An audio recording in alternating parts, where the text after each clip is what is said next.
끝나지 않은 무역 전쟁, 과연 승자가 있는 걸까요? 오늘 도움 말씀 주실 분으로 박승찬 용인대학교 국제교류원장님 나와 계십니다. 원장님 안녕하셨습니까? 반갑습니다. 중국이 미국의 반덤핑 관세를 부과하겠다고 이러네요. 그런데 중국하고 미국하고 휴전하기로 한 거 아니겠습니까? 그래놓고 곧바로 반격하는 모양새인데, 그런데 이제 구체적인 말씀 나누기 전에 도대체 덤핑이란 무엇인가? 그 다음에 이에 대응하는 반덤핑은 또 뭔지 거기에 대해서 교수님 좀 설명해 주시죠. 덤핑을 많이 들어보셨을 겁니다. 그렇죠. 덤핑 처리했다 이렇게 네네. 하는 것처럼 그 덤핑 처리했다는 게 결국 정상 가격, 즉 시장 가격을 이걸 완전히 위배되는 거죠. 그러니까 정상 가격, 시장 가격의 이하로 판매가 되는 것들이 그러니까 시장을 혼란을 시키지 않겠습니까? 그러니까 일종의 불공정 무역 행위라고 이제 볼 수밖에 없는 것들이죠. 그래서 이제 이것을 하는 이유가 보통 경쟁자를 퇴출시키고 이로 인해서 출혈 경쟁을 또 만드는 건데, 어쨌든 이 덤핑으로 인해서 자국 산업이 좀 이제 위협을 받았기 때문에, 그러니까 이제 자국 산업이 실질적으로 이제 피해를 받을 것 같다, 혹은 받을 우려가 있다. 이래서 자국 산업의 이제 보호를 위해서 이제 반덤핑 관세를 부과하는 거거든요. 그게 일종의 이제 무역 구제 제도라고 볼 수 있습니다. 그래서 이제 우리나라도 마찬가지지만 반덤핑 그 관세 부과할 때도 이제 기업들이 먼저 이제 자국 정부에 이제 건의를 하고, 거기서 이제 반덤핑 판정이 내려지면, 그러니까 이제 그 정상 가격하고 이제 덤핑 가격 차익이 있지 않습니까? 그 범위 내에서 이제 반덤핑 관세를 부과하게 되는 거죠. 그래서 한국 같은 경우가 지금 현재 이제 중국, 일본 한 20개 품목 정도 한 20개 가까이 될 겁니다. 그래서 반덤핑 관세 부과를 하고 있고요. 주로 이제 저희가 화판이라든지 철강, 아연 도금, 이런 철선, 이런 부분에서 지금 반덤핑 관세가 지금 부과되고 있다, 이렇게 이해하시면 될 것 같습니다. 그러니까 이제 덤핑하면 덤프 트럭 생각하면 되는 거죠. 그냥 쏟아 버리듯이 가격을 네네. 확 내려가지고 경쟁 회사들한테 굉장히 타격을 주겠다. 그런데 사실 우리나라야말로 수출로 먹고 살았던 그런 그렇습니다. 나라 아니었습니까? 그러니까 이 덤핑 반덤핑 관련해 가지고 우리나라 관련해서 많은 사례가 있었던 것 같아요. 구체적으로 어떤 일들이 있었겠습니까? 우리나라가 통상 국가죠. 우리가 수출 주도형 국가이기 때문에 지금 그리고 오늘 이야기한 이 덤핑과 반덤핑이 매우 중요한 부분들입니다. 그래서 네네. 우리나라가 처음으로 이제 WTO에 제소를 했던 사건이 있었는데, 가장 또 상징적 의미가 있기 때문에 이 사례 하나만으로도 의미가 있을 것 같습니다. 그러니까 이제 한국 예전에 이제 컬러 TV가 이제 등장한 게 한 1980년도 정도 되거든요. 네네. 많은 분들이 그렇게 알고 있는데, 근데 사실 우리가 그 기술이나 이게 컬러 TV 생산하는 거나 그다음에 방영하는 기술도 다 있었는데, 그때 이제 한국 시장에서는 컬러 TV를 판매를 안 했습니다. 그게 이제 그 당시 때 정부에서는 이제 사치풍조라든지 국민 위화감을 조성할 수 있다는 이유로 안 한 거죠. 그래서 네네. 그리고 이제 74년도인가요? 그래서 일본과도 합작을 해서 이제 컬러 TV도 있었고, 그래서 그것을 대부분 다 전량 수출을 했습니다. 수출했는데, 그 당시 때 한국이 이제 컬러 TV가 주력 수출품 중 하나인데, 이제 미국이 여기 이제 딴지를 걸기 시작하는 거죠. 너희 나라에도 판매되지 않은 것은 미국에 판매하고 있다. 네. 이렇게 이야기를 하면서 이제 쿼터를 했는데, 우리가 그때 한 110만 대 정도를 만들 수 있었는데, 네. 30만 대까지만 쿼터를 하고 나머지 넘는 것은 관세를 부과한다는 네. 식이죠. 이런 부분이 됐기 때문에. 그리고 이제 그래서 아마 1984년도일 겁니다. 미국이 우리 컬러 TV에서 반덤핑 관세를 이제 부과를 했고, 아마 그때 삼성전자가 이걸 또 피하기 위해서 멕시코를 공장을 만들어 또 우회로 또 이제 했던. 네. 그것도 이제 우회했다고 해서 우회적 덤핑했다. 그래서 이제 또 우리가 이제 제소를 했죠. WTO에. 네. WTO 제소를 하고 97년도 이제 양대 합의가 돼서 해결이 됐던 가장 상징적 의미가 있는 첫 번째 제소 사건이기 때문에 이게 가장 또 이해하기 쉬우실 것 같아서 이걸 설명을 좀 드린 것 같습니다. 그것도 벌써 이제 한 30년 가까이 됐네요. 그런데 우리나라가 진짜 옛날에 개도국이었을 때는 덤핑하는 나라였단 말이에요. 그렇죠. 그런데 이제 우리나라가 이제 그 선진국 이제 다 된 거나 마찬가지 아니겠습니까? 네. 이제는 반덤핑 관세를 부과하는 그러한 나라가 됐어요. 맞습니다. 어떻게 보십니까? 이게 이제 우리가 그만큼 성장을 한 거죠. 네네. 우리가 이제 개도국에서 선진국으로 가면서 이제 우리가 덤핑보다는 국제 무역 질서, 통상 질서를 우리가 솔선수범해서 지키는 나라로 이제 바뀌었기 때문에 네네. 그런 부분에서 이제 됐고, 그리고 이제 일단 상대국 그 특히 이제 우리가 중국 이야기 또 많이 하겠지만 여러 나라들이 이제 제품들이 들어오면서 우리 산업의 피해가 커졌죠. 그래서 우리가 이런 이제 반덤핑 관세를 이제 사용하게 됐고, 그래도 우리나라가 이 반덤핑 관세를 그렇게 또 자주 사용하는 편은 아니지만, 그래도 뭐 앞으로는 이게 이제 우리의 자국 산업을 보호하기 위해서는 합법적인 WTO 규정을 해야 된다고 생각이 듭니다. 그래서 지금 우리나라 좀 시스템 좀 간단히 말씀드리면, 그러니까 산업통상자원부에서 이제 무역위원회가 있습니다. 그래서 기업이 이제 제소를 하면 네. 이제 거기에서 예비 조사를 하고 거기에 대한 뭐 예비 판정을 내리면, 그리고 나서 이제 또 본조사에 착수를 하죠. 그래서 이제 덤핑 관세에 대한 뭐 잠정 관세를 이제 기획재정부 장관한테 건의를 하고 기획재정부 장관이 이제 발의를 하는 이런 부분들인데, 뭐 최근에 지금 우리 현대제철 같은 경우가 지금 뭐 가장 뭐 대표적인 사례가 될 수 있을 것 같습니다. 그러니까 중국산 지금 철강 지금 후판이 지금 20%싼 가격으로 막 들어오고 있거든요. 네. 그러니까 이게 선박 건조에 들어가는 매우 중요한 네. 건데. 매우 이제 상황이 심각하죠. 그리고 이런 부분에 대해서도 지금 덤핑 조사를 시작을 했고, 이제 이게 이제 뭐 우리가 거기에 대한 그만큼 우리 정부, 우리 철강산업 보호 측면에서 지금 이렇게 반덤핑을 좀 활용을 하고 있다. 근데 뭐 개인적으로 걱정되는 게 사실 지금 이야기 말씀드렸던 이는 뭐 철강 분야, 호판도 있겠지만 앞으로 이제 중국이 밀어내기 수출로 인한 것들이 심하기 때문에 앞으로 우리가 대중국 이 지금 반덤핑 관세에 대한 부분들이 더 많이 아마 쓸 기회가 있지 않을까라는 생각이 듭니다. 그런데 결국 그렇다라고 하면 반덤핑 관세는 아무래도 경제 선진국들이 시행할 수밖에 없겠죠. 왜냐하면 선진국들은 뭐 인건비나 환경 관련된 분담금이나 맞습니다. 여러 가지 그 비용들이 더 들어가니까. 그러면 구체적으로 어떻게 보면 되겠습니까? 일단은 뭐 경제 강대국 혹은 경제 규모가 큰 나라가 많이 이용한다. 네네. 이렇게 뭐 보면 될 것 같습니다. 우리나라가 이제 무역으로 했을 때 전 세계 한 10위권 정도 되는 나라이기 때문에 규모가 크죠. 네네. 그래서 일단은 아무래도 미국이 대표적이죠. 가장 적극적으로 이걸 활용하고 있습니다. 그래서 뭐 철강, 화학, 뭐 전자 이런 업종 이걸 이제 보호하는 측면에서 뭐 지금 반덤핑이라는 수단을 많이 활용을 하고 있고요. EU도 마찬가지죠. EU도 뭐 이런 공동으로 반덤핑 조사를 하고 이제 하는데, 뭐 주로 이제 EU가 하는 것은 뭐 중국, 인도, 러시아 대상의 이 반덤핑이라는 관세라는 수단을 통해서 많이 활용을 하고 있고요. 뭐 중국도 사실 덤핑 국가인데 최근에 보면 또 자국 산업을 보서 지금 오늘도 우리가 하는 것도 중국이 미국에 대해서 지금 반덤핑 관세를 부과하고 있는 것들이 그러니까요. 그래서 그래서 이제 미국산, 유럽산 제품이 또 이제 많이 들어오면서 여기 보면서 중국도 지금 자국 산업 보호를 위해서 지금 하고 있고, 뭐 남미 같은 브라질이나 아르헨티나 같은 경우도 반덤핑을 적극적으로 활용하고 있습니다. 특히 뭐 상황을 보면 주로 이것도 중국산 저가 제품에 대해서 브라질, 아르헨티나가 이제 반덤핑 이런 뭐 수단을 활용을 하고 있고요. 뭐 우리나라 같은 경우도 좀 뭐 계속 이야기를 하고 있지만 주로 이제 업종 자체가 우리가 또 우리 8대 주력 산업이었던 뭐 철강, 화학, 뭐 석유, 뭐 지금도 우리나라 수출에 중요한 역할을 하지만 이런 부분에서 지금 반덤핑 제도를 좀 최근에 많이 활용하고 있고, 근데 뭐 앞으로의 부분에 있어서 지금 뭐 미중 간에 있는 통상 분쟁, 그로 인해서 밀어내기 수출, 이래서 전반적인 통상 환경이 지금 급박하게 돌아가기 때문에 좀 더 이 부분에서 모니터링이 좀 필요해 보일 것 같습니다. 그런데 이제 지금 일반적인 경우와 달리 지난 18일에 중국이 선진국인 미국에 반덤핑 관세를 부과했어요. 네. 그런데 그 품목이 POM 공중합체라고 하는데 이게 도대체 어떤 거고 왜 반덤핑 관세를 부과하게 된 겁니까? 이게 이제 좀 어렵죠. 그러니까 네네. POM이라는 자체가 많은 분들이 좀 낯설 겁니다. 그러니까 이걸 좀 풀면 그러니까 폴리옥시메틸렌이라는 겁니다. 폴리옥시메틸렌. 네네. 그러니까 이것도 좀 어렵잖아요. 그러니까 쉽게 말하면 그러니까 금속을 대체할 수 있는 하나의 뭐 정밀 엔지니어링 플라스틱이다. 네네. 이렇게 보는 게 맞을 것 같습니다. 그래서 예를 들면 굴이나 아연 이런 금속을 대체할 수 있는 매우 첨단의 정밀 엔지니어링 플라스틱이다. 아, 그런 플라스틱이 있습니까? 네. 그러니까 이렇게 보는 게 이해가 더 바를 겁니다. 그래서 이제 이거 POM라고 하는데 이게 주로 여기에 대해서 지금 중국이 미국산 제품에 대해 최고 지금 74.9%의 반덤핑 관세를 부과를 했는데. 네네. 이게 아까 이게 어떤 제품이냐고 해서 조금 더 들여다보면 뭐 크게 우리 시청자분들을 위해서 뭐 좀 설명을 드리면 자동차 부품, 뭐 연료 시스템이라든지 기어라든지 에어컨 시스템 요것도 다 이게 POM이 들어갑니다. 네네.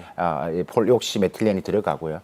그다음에 전자 부품에서도 뭐 커넥터라든지 스위치 이런 부분에도 이 POM이 들어가고 의료 장비에도 우리 뭐 이 치과 임플란트 관련 기기라든가 정형외과에 쓰는 여러 의료기기에도 이게 또 들어가고요. 뭐 소비재 부분도 우리 생활 상황에서도 뭐 지퍼라든지 단추, 버클 이런 소비재도 이게 다 들어가거든요.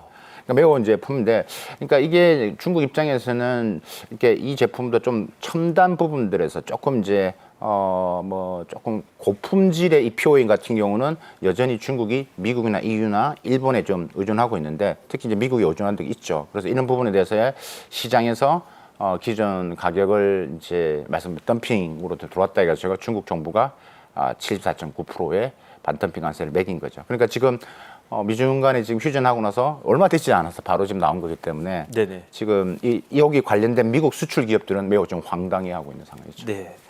어쨌든 중국이 이렇게 뭐 미국 등에다가 반덤핑 관세를 부과했지만 사실은 덤핑하면 중국 아니었겠습니까? 맞습니다. 왜 그렇게 중국은 덤핑을 많이 했나요? 몇 가지 이유가 있는데요. 네네. 저는 한 4-5가지 정도 이유를 설명드릴 수 있는데, 일단은 많이 만들어냅니다. 공급 과잉이죠. 네. 그러니까 특히 이제 철강, 알루미늄, 특히 플라스틱의 이런 중간재 소재에 대해서 중국이 시장을 장악하기 위해서 엄청나게 많은, 그러니까 만들어냈죠. 이게 오버 커패시티 문제가 항상 나오는데 지금도 마찬가지입니다, 중국은. 그래서 이게 2000년도부터 이제 과잉 생산을 하기 시작했고, 우리가 여러분 많이 들어보셨던 1대1로라는 전략 들어보셨지 않습니까? 그렇죠. 1대1로 중에 목적 중 하나가 중국에 남아도는 공급 과잉을 주변국들에 팔기 위한 목적도 있습니다. 예. 그 첫 번째 이유가 공급 과잉이고, 두 번째가 이제 정부 보조금이 이제 많이 지원되니까 일단 만들어내야 될 거 아니에요. 안 만들면 안 되거든. 그 KPI를 만들어야 되니까. 네네. 그러니까 이제 수요는 제한되는데 많이 만들고 되고. 그러니까 이런 정부 보조금이 많으니까 기업들이 이제 많이 하게 되고. 세 번째가 이제 결국 이제 환율 문제가 있습니다. 네. 환율 문제가 있는데, 이게 이제 수출 경쟁력을 유지하려면 이제 위안화를 절하를 시켜야죠. 그래서 이런 걸로 인해서 이제 중국이 덤핑을 많이 하게 된. 그래서 이제 미국 지금 트럼프 대통령도 말하는 게 계속 지금 중국 보고 절상을 하라고 외치는 게 있는 거거든요. 중국은 지금 이렇게 정부의 보조금과 덤핑으로 해서 하겠다. 그래서 지금 이 환율 부분에서도 계속 지금 미국이 중국을 공략하는 부분들이 또 이유 중에 하나가 바로 여기에 있다. 네 번째가 이제 어떻게 보면 앞에서 맞물리는 건데, 자국 내 수요 시장 자체가 이제 계속 둔화되고 있다. 부동산 여전히 침체되고 있고요. 최근에 내수 소비가 조금은 회복되고 있지만 여전히 위축된 상태. 그러니까 이런 부분들이 있을 것이고, 마지막 다섯 번째는 아무래도 그러니까 시장 경쟁자를, 좀 표현이 그렇지만 시장 경쟁자를 거의 압박해서 시장에서 독점을 차지하기 위해서 그러니까 상대편을 어떻게 보면 정말 죽이는 전략인 거죠. 그래서 시장 점유율을 올리고 그리고 나서 가격을 올리는, 그러니까 이런 전반적인 목적이 있다라고 이제 보여집니다. 그러니까 정리하면은 중국이 공급 과잉, 정부의 보조금, 환율 정책 이런 것들 통해 가지고 덤핑을 하게 되고, 이걸로 결국은 국제 시장이 교란됐다라는 거. 그렇다라고 하면 국제 사회가 중국을 바라보는 시선이 고울 수가 없겠네요. 맞습니다. 그렇다라고 하면 이번에 대중 반덤핑 제소도 많이 있을 것 같습니다. 지금 그죠, 이거는 많이 있는 정도는 계속돼 왔죠. 그러니까 네네. 미국이 지난 한 24년 정도 데이터를 보면요, 2001년도부터 2024년도까지 보면, 그러니까 한번 누적 기준으로 봤을 때, 그러니까 제품별로 봐도 제일 많은 게 일단 철강, 그다음에 태양광, 모듈 이런 쪽인데, 미국이 한 140건 이상을 반덤핑을 걸었습니다. 네. EU가 한 100건 이상이고요. 근데 인도가 지금 가장 많이 제소를 했습니다. 한 300건 이상. 네네. 인도, 중국과 인도 간에 또 여러 가지 맞물려 있는 게 많습니다. 그렇죠. 네. 브라질, 멕시코도 만만치 않습니다. 이거 철강, 석유화학, 전기기계 부분에서 앞에서 말씀드렸다시피 중국에 대해서 이제 반덤핑 지금 제소를 하고 있고요. 한국도 한 20여 건 정도 됩니다. 그래서 네. 우리는 주로 이제 철강, 화학, 섬유, 알루미늄 정도 있다. 그래서 이게 있지만 앞으로 지금 미국이 중국에 대한 지금 관세, 그다음에 글로벌하는 이런 관세 폭탄에 의해서 매우 지금 통상환경이 변화되고 있는 상태에서, 어쨌든 중국은 탈중국을 해서 지금 베트남, 캄보디아로 가고 있지만 중국에 출발한 이런 여러 가지 밀어내기 수출 이런 걸로 인해서 더 확산이 되기 때문에 중국에 대한 반덤핑 제소는 앞으로도 계속 아마 될 가능성이 높다. 특히 이제 우리 부분에서도 아마 영향이 커질 수 있다라고 저는 개인적으로 전망을 하고 있습니다. 네. 그러면 중국의 이런 덤핑에 대해서 세계는 구체적으로 각 나라들은 어떻게 대처하고 있습니까? 일단은 혹시 미국 같은 거는 반덤핑 플러스 상계 관세라고 하죠. 상계 관세라는 말을 들어보셨을 겁니다. 상계 관세는 뭐냐면, 그러니까 해당 제품이 중국 정부가 보조금, 장려금이 들어가 있다. 네. 그러니까 이건 정부가 이거는 WTO 규정이 위배되는 거야. 그러니까 공정하지가 않아. 그러니까 그만큼 우리가 들어오는 제품에 대해서 상계에서 관세를 매기겠다라는 거예요. 그래서 미국은 반덤핑 관세랑 상계 관세 매우 강력하게 하고 있고요. 이유는 이제 반덤핑 관세 하겠지만 또 가격 협의를 또 하는 편이죠. 왜냐하면 지금 EU, 독일 같은 프랑스 같은 경우 중국 시장이 매우 중요하거든요. 그러니까 이제 중국과 이런 사이를 좀 매우 고려를 합니다. 그래서 가격 협의를 하는데 사실 뭐 태양광 모듈 부분에서도 EU가 중국에 2013년도 반덤핑 조치를 했는데 결국 중국과 그 가격 합의를 체결했거든요. 네네. 다음 인도 같은 경우는 뭐 말씀드렸기 때문에 매우 뭐 많이 쓰기 때문에 뭐 이걸 가지고 그냥 뭐 활용을 하는 것 같습니다. 근데 호주가 재밌는 게 호주가 이제 반덤핑 플러스 이제 이게 좀 정치적인 갈등과 맞물려서 이제 보복을 좀 많이 하고 규제도 있는 것들이 있죠. 그래서 뭐 국가마다 일단 뭐 여러 가지가 반덤핑과 상계 관세 일단 이걸 핵심으로 해서 하는데 앞으로는 이런 보조금 이슈가 미국이 계속 이슈화 시키고 하고 있기 때문에 뭐 상계 관세 부분에서도 여러 가지로 좀 대두될 가능성이 크다. 이렇게 말씀드릴 수 있을 것 같습니다. 조금 전에 표도 봤지만 가장 강력하게 대응한 나라는 미국이고 가장 많이 대응한 나라는 인도고 이렇게 볼 수 있을 것 같습니다. 그런데 어쨌든 이번에는 중국이 반덤핑 관세 공격을 그 미국한테 했어요. 그런데 타이밍이 좀 미묘한 것 같습니다. 왜냐하면 미중 간의 관세 전쟁이 어느 정도 휴전한 그러한 직후였던 것 같은데 그렇다라고 하면 어떤 정치적인 목적까지 있는 걸까요? 저는 정치적 목적이 다분히 있다라고 봅니다. 네네. 네. 저는 한 크게 두 가지 측면에서 중국이 이번에 이 반덤핑의 수단을 활용하고 있지 않나라는 생각이 듭니다. 첫 번째는 일단 이게 어제 온 일이 아니라 이미 1년 전에 2024년 5월 달에 이미 1년 조사를 해온 겁니다.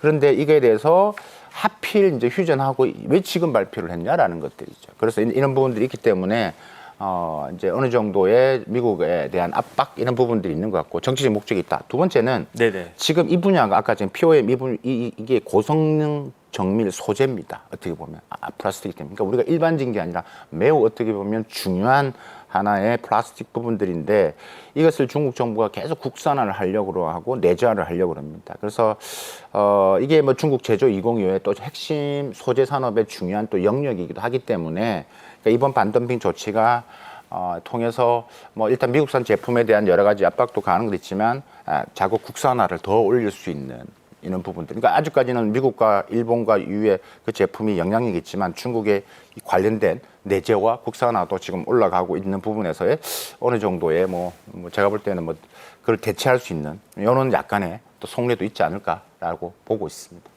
이런 식의 반덤핑 관세를 중국이 정치적인 목적으로 사용한 적도 있었겠네요, 이전에. 그렇죠. 이게 지금 중국과 사이가 안 좋은 나라랑은 다 있었습니다. 중국과 호주, 네네. 중국과 미국 이건 당연한 거고 유럽은 중국과 사이가 좋지는 않는데 네. 왜냐하면 중국산 전기차가 너무 많이 지금 유럽에 들어갔기 때문에 이 책이 작년에 겁니다. 그래서 작년 6월인가요? EU가 이제 중국 전기차에 대해서 상계 관세. 중국 전기차는 정부 보조금 받고 들어왔잖아. 그래서 그만큼의 상계 관세를 부과하겠다라고 하니까 중국이 그러면 유럽산 돼지고기 이거에 대해서 반덤핑 조사 개시하겠다. 이렇게 바로 나오는 것들이죠. 네. 그러니까 이런 것들도 여러 가지가 조금 이제 그런 측면에서의 좀 목적이 있는 것 같다. 전략적인 있다. 호주는 이게 코로나 때 이제 호주가 이제 그 코로나19의 기원 조사를 요구를 했고 중국과 갈등이 심했죠. 호주가 심한 반중 정서가 매우 심한데 그때 이제 2020년도죠. 중국이 이제 호주산 와인하고 보리를 이제 반덤핑 상계 관세를 부과를 했습니다. 그래서 그러다가 2023년도에 이제 또 해제가 되고 뭐 잠시 유예가 되긴 했지만 여전히 지금 국가 간에는 이런 정치적인 이슈 이거로 인해서 이 덤핑과 특히 반덤핑 수단이 활용되고 있는 것은 좀 명확해 보입니다. 네. 그러니까 이제는 관세 전쟁 외에 덤핑, 반덤핑이 막 난무하고 있는 그런 무역 전쟁의 시대를 우리가 살고 있는데 네. 그럼 앞으로 우리 대한민국은 어떻게 해야 되겠습니까? 세 가지를 좀 간략하게 말씀드리면 첫 번째는 좀 목소리를 낼 필요가 있다. 이게 네. WTO가 지금 현재 166개국이거든요. 모든 게 WTO 범위 안에서 하는데 사실 지금 WTO가 지금 의미가 없지 않습니까? 지금 한미 FTA도 무용지물된 상태이기 때문에 그래서 지금 트럼프의 WTO 무용론 이런 부분에서 좀 확실한 반대 입장. 왜냐하면 우리는 통상국가고 그다음에 WTO라는 것은 국제 무역 질서를 소화하기 위해 만들어진 거기 때문에 여기에 대한 뭐 정확한 입장 표명이 필요하다라고 보여지고요. 이번에 15, 16 제주도에 있을 땐 에이펙 통상장관에서도 공동성명에서 들어갔었습니다. 네네. 근데 여기 미국이 좀 반대를 했다고 하더라고요. 그러니까 미국이 보무역주에 반대한다는 말에 조금 민감하게 반응했지만 네. 우리가 의장국이니까 이걸 넣었다 이렇게 했는데 그런 식으로 정당한 목소리를 내야 된다라고 말씀을 드리고요. 두 번째가 지금 미중 간의 이런 뭐 관세, 이 무역 전쟁이 이제 중국산 제품이 이제 더 많이 수출될 거기 때문에 이로 인해서 나비 효과에 좀 선제적으로 좀 대응해야 될 겁니다. 이게 우리나라에 이제 특히 우리나라를 거점화해서 들어오는 게 많기 때문에 조금 더 관심 있게 봐야 된다라고 말씀드리고 마지막 세 번째가 저는 WTO 규정 범위 안에서 우리도 과감하게 반덤핑 상계 관세 제도를 활용하는 게 중요하고 그다음에 여기에 대한 좀 시장 모니터링을 조금 더 강화하는 노력이 필요해 보입니다. 네. 네, 지금까지 도움 말씀에 박승찬 용인대학교 국제교류 원장님이셨습니다. 원장님 오늘도 감사합니다. 감사합니다.